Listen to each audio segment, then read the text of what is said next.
on the phones and screen time now. It's like people don't connect to people no more. That's my advice though. Like be genuine, pure hearted, great spirit. Laugh when it's time to laugh, cry when it's time to cry, you know what I'm saying? Think when it's time to think, do what you're supposed to do. Welcome to the Iron Mind Podcast. I'm Josh Brumley, lawyer, author, professor, and now podcast host. Join me as I dive into conversations with entrepreneurs, artists, business owners, and other leaders shaping the world. This is the Iron Mind Podcast. All right, Ray, thank you for being on the show. My name's Josh. Great to meet you, man. We talked a little bit before the camera started rolling here, but why don't you tell us a little bit about who you are and what you do? Yeah, thanks for having me. Name's Emmanuel Ray Wells Jr., born and raised from Seattle, Washington. Currently a professional track and field runner, a head track and field coach. Well, I just like to say head coach because I coach multiple different sports and people in sports. And then I separate trainer as well because I actually coach at the high school level, but then I train people on the side and like lifestyle coaching too. So kind of both work together, but I just split the title sometimes. But yeah, that's just a little bit about me, just running track and owner of GLF, lifestyle brand. And yeah. Tell us a little bit about GLF. What's GLF stand for? What's that about? Yes, GLF stands for God, Loyalty, Family. After I tore my Achilles in 2021, and I had some downtime, obviously. Yeah. So I had to recover. I actually birthed it as a brand, but I've been pushing it since 2014. It just was something that was important to me, being a PK, a pastor's kid. God's like the center of my life. Loyalty is something that is very meaningful to me. Mm-hmm. Just because you're blood related sometimes doesn't mean we're family. It's loyalty is how you show up, the support. And then the F comes after that. I put them all in order for a reason, then family. Mm-hmm. I'm very family-based. Remember a quote that says, if you want to go fast, go alone. You want to go far, go together, family first. So GLF is just big for me to help people, and I consider it a lifestyle brand. I don't consider it a track brand because I help people with mental, mind guidance, diet and nutrition support, athletic training, wide variety. Got juices I sell, I got clothes, so that's the GLF brand. You brought some juices. Tell us a little bit about the juices, man. Yeah, in fact, I did, and I bought one for you. So, all right. What flavor is it? It's orange, pineapple, and ginger. Usually, should I open it right now? I think you should. I want you to, get orange, pineapple, ginger. That sounds delicious. See if you first reaction. Tastes good, man. Tastes good. Like pineapple juice is like one of my favorite juices too. You can really taste the pineapple in it. That's good. Thank you. So I've been drinking that juice for like the last 4 years. After I tore my Achilles, I wanted to change my diet and a lot of things, but I just actually recently started pushing it to public in April, and it's taken off. I mean, yeah, it's landed in the hands of Seahawks players, Jets, Storm players, a lot of collegiate athletes, high school athletes. I drink it myself. I drink it every day. I get a lot of orders. So there's 3 different versions of them. I got the GLF shots, which are like ginger-based shots. I got the originals, which is these ones, and then I got the premium, which has magnesium and other nutritional supplements involved in it. Have my doctor approve of it and everything. So wow, it's a really good drink for not just athletics. It's just a lifestyle drink. That's why everything is GLF. It's a lifestyle. That's great, man. So what have you got like a mentor that helped you build a brand, or you just like learning as you go? Tell us a little bit about what got you on the path of being an entrepreneur. Yeah, great question. So entrepreneurship is like big in my family. Like for the Wells family, like independence and ownership, they push it a lot. I don't have a specific mentor, but I learn from everything. So it's not like I'm meeting with somebody every Monday, but like my mom, my dad, my sisters, like my girlfriend, they're imperative to my growth. And then I have outside sources too, like I said, that I meet with, not on a regular basis, but I try to learn as much as I can from them. But entrepreneurship is just huge to me. It's something I grew up knowing, seeing my dad push from, the family teaching him and then him teaching me. Is like generations of it. So it just landed with me. That's great, man. Okay. Well, do you have any outside of your family mentors that you look up to for entrepreneurship or just like role models outside of the family? Um, I'm sure I do. Just none come to mind specifically because, like I said, I don't meet them with them on the regular basis. But like my coach, Eric Metcalf, he played in the NFL. He helped me a lot with business stuff as well. That's Obviously, great. he's my coach. I watch a lot of Nipsey Hussle videos, Yeah, of course. got to, man. You know, R.I.P. Yeah, rest in peace, Nip. Love the Nips, the Jay-Z's, listen to his music. And then there are people like from the Rainier Beach community or that I come like pass cross with or pass Cross paths. thank you Yep. with, and they'll help me a lot. So I don't want to say no, but it's just whoever. There's a lot of people in Yeah. your circle, and everyone's giving a little something. Exactly. Yeah, no, I get it. It's the same with us here at the law firm. Like, it started with me, right? Mhm. But then you get people on the team. They have people that help them. That pours back into the business, and eventually, it's something that's like not one person. It's a team of people, and Exactly. I think right now we have about 50 employees. It's Mm. grown incredibly over the last, I don't know, 3 years even. Mhm. I had a flashback Facebook post that showed like a check photo from 2 years ago. I sent it to my operations manager, and I was like, remember when these were our big deal cases? Mhm, Like mhm. just laughing about how time and working hard really like compounds, you know, when you see good work and then you emulate it and then you keep emulating it and you encourage the team to emulate it, it stacks on itself. And you build this foundation that a business needs to be really successful. And we're starting to see that here. And it sounds like you're starting to see this with your juice brand, man. This is really cool. Yeah, I am, and congratulations to you guys on that. That's a big milestone. So I commend anybody who gets to see that. Thank you. Thank you. Okay, well, tell us a little bit about your coaching. What's that like? You said you do some NBA, NFL. Anybody we might have heard of? Miles Gaskin, Salvan Ahmed, they've played for the University of Washington, for the Dolphins, the Colts. Currently, like the juice landed in the hands of Tyrese Knight. He plays for the Seahawks linebacker. There's other names, but I don't know if there's too many like names that everyone would know. But Sure. you know, now saying the names, people will be able to look them up. Yeah. We'll put a little photo and stuff. Yeah. So Tyrese Knight got to try the juice. He likes it. Torrey Holton's about to get the juice. He's the new rookie receiver that we just got for the Seahawks. So yeah, there's a couple of people, and then there's a bulk load of collegiate athletes, a lot of athletes that I've coached, some of their teammates and more. What do you think has been the hardest thing about running your own business? That's another good question too. I would say just really seeing that you have to be on top of everything. So a lot of times you have a safety net when you're employed by somebody else. You have a check coming in, you know when it's coming in. You're told what to do, but as an entrepreneur, like I dedicated my life to. I consider myself still in school.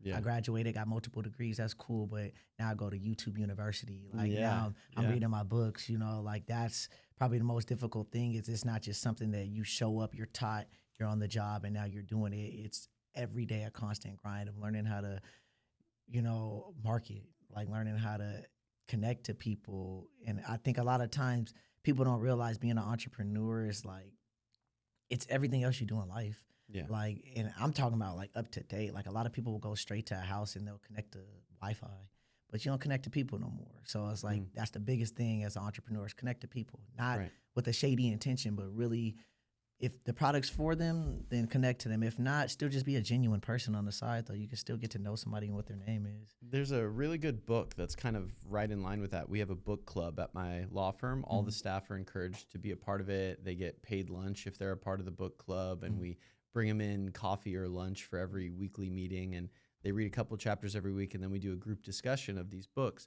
And I select what books they are so that I know, these are good books for team development and things like that. And the one that we're really excited about right now, there's two actually, No Ego by Cy Wakeman and Never Eat Alone. And I forget the author's name, but it's an orange book, Never Eat Alone. And it talks exactly about what you're describing, that you don't have to connect with people with intentions of how are you going to help me. Exactly. You just connect with people, and eventually doors open that never would have been there if you have genuine intent.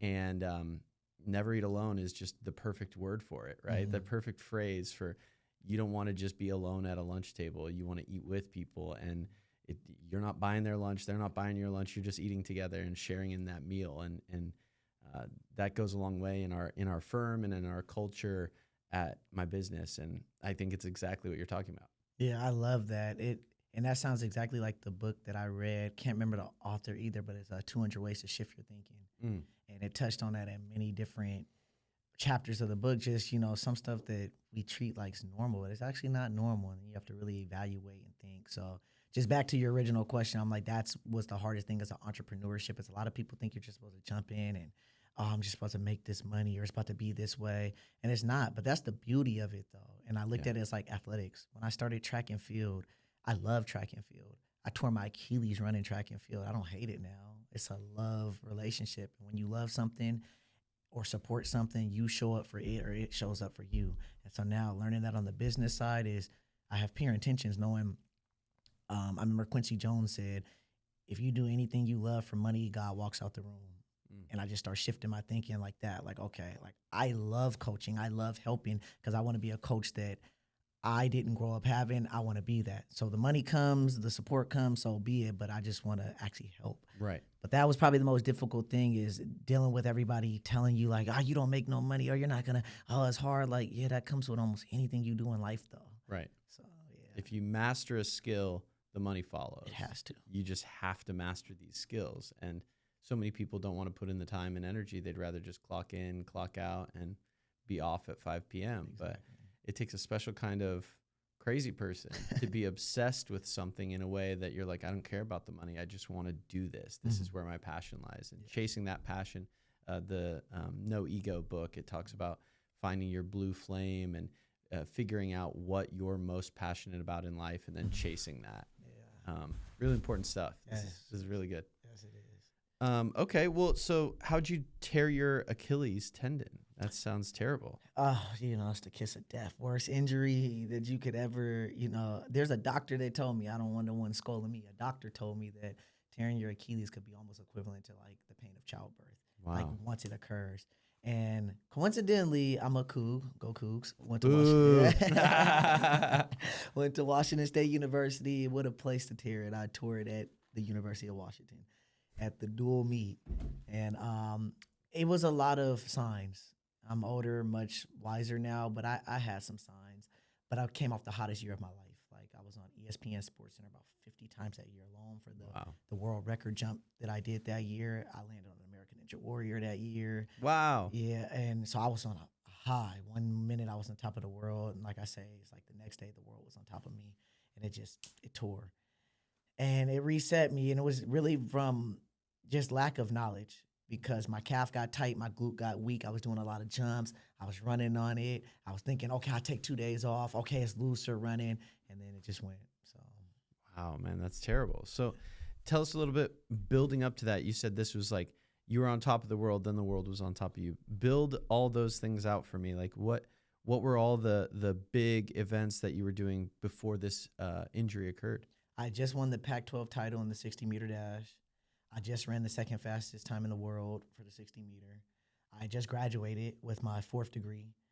So like everything was just going so right. I do this video, just posted, just kind of, it's COVID. So I just posted just like whatever.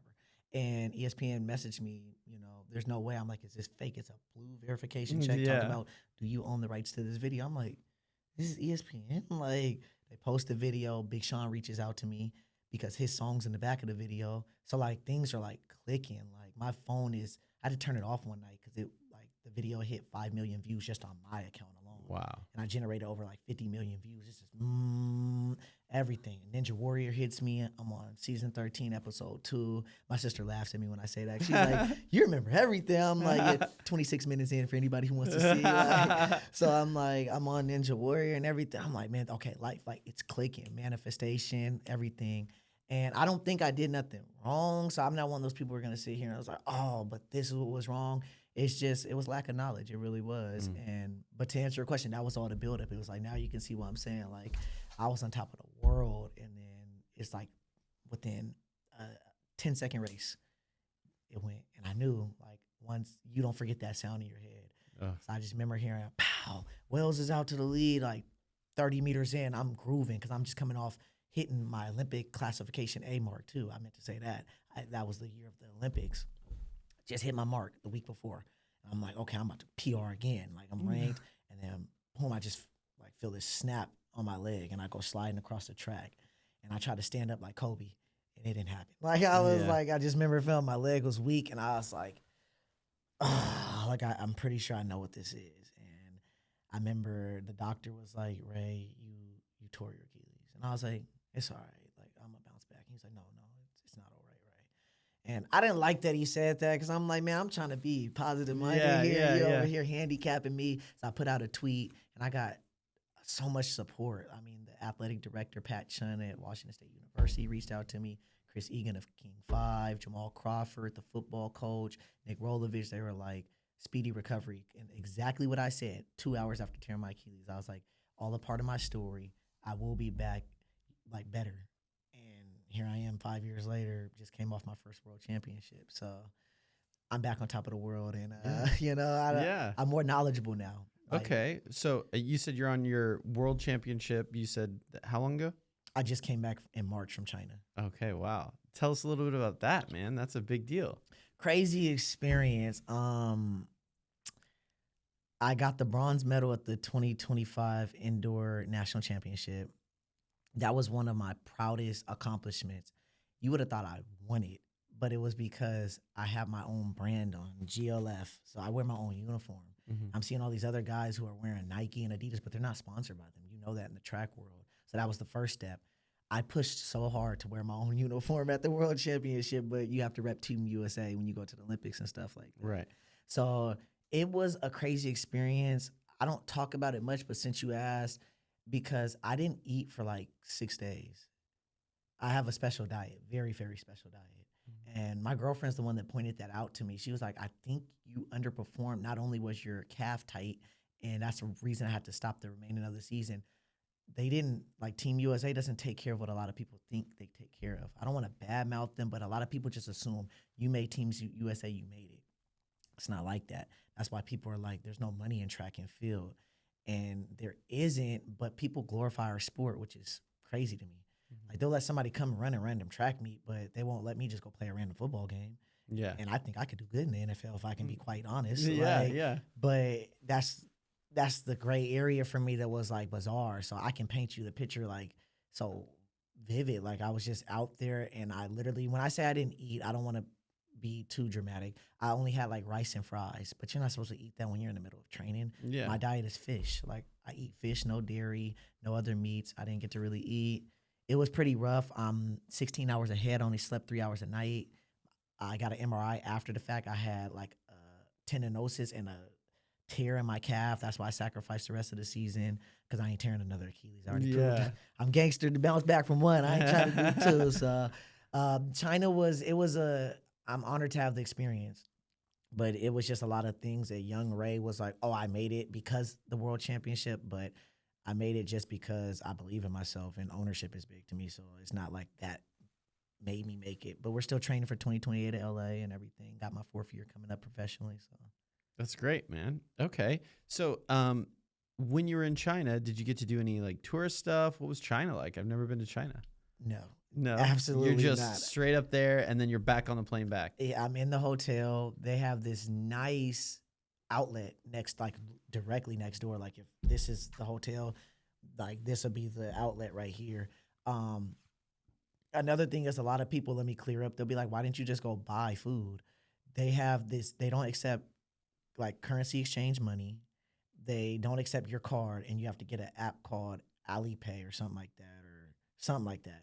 But they put in the Team USA documents, like you do at your own risk. There's been hacked before. I'm like, well, I'm not going to get hacked. They don't speak English. So it's just rough. So I didn't get to really tour. I mean, but I'm a homebody as is, so I was fine. I just walked around. I would admire the hotel. It looked like a hotel from like Meet the Robinsons or something. Like, it's a nice hotel, but I was just, my phone bill was so high because I was just calling my people.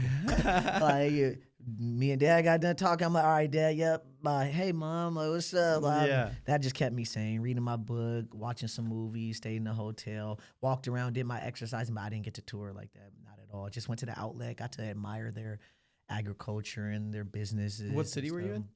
Nanjing. Nanjing. Yeah, Nanjing, if I pronounce that right. I have no idea. I don't know. Yeah, one of the two. But yeah, I didn't get to really explore. It was a business trip. It was there and then back. Well, that's great, man. Welcome back. Thank you. All right. Well, so what's the next moves? Like, you're back here now.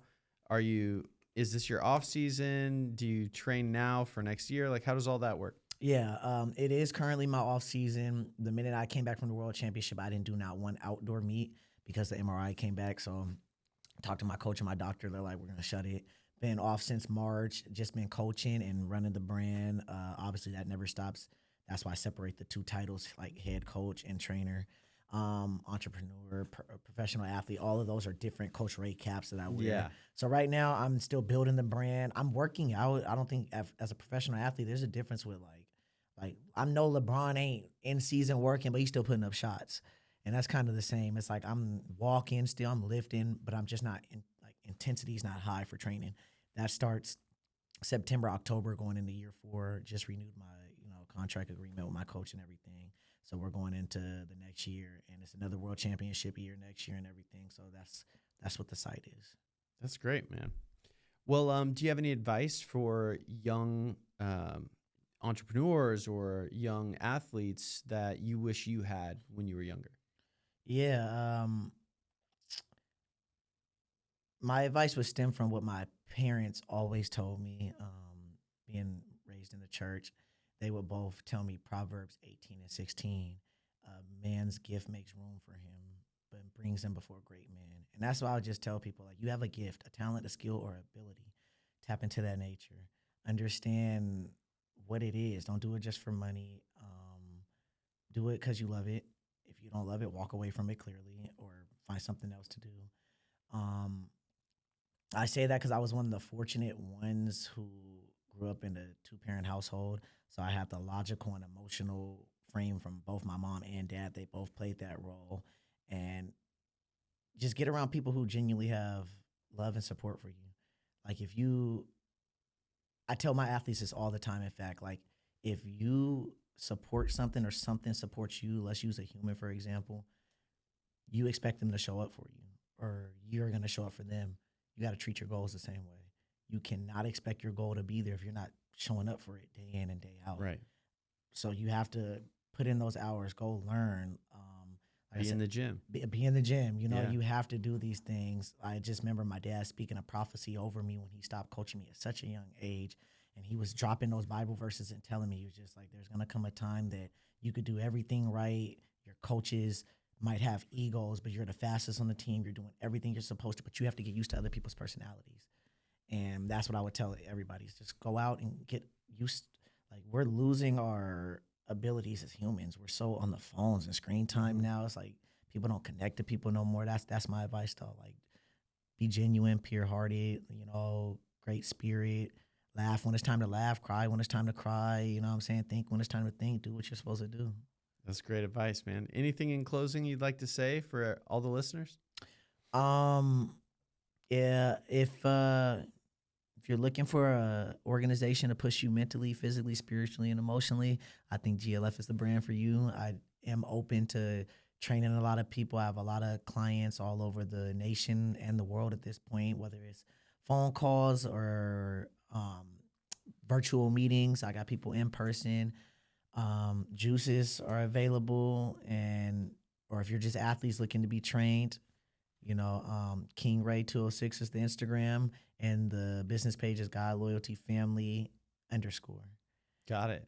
All right, man. We'll put it on the YouTube link. Thank you so much, Ray. Thanks for having me. All right.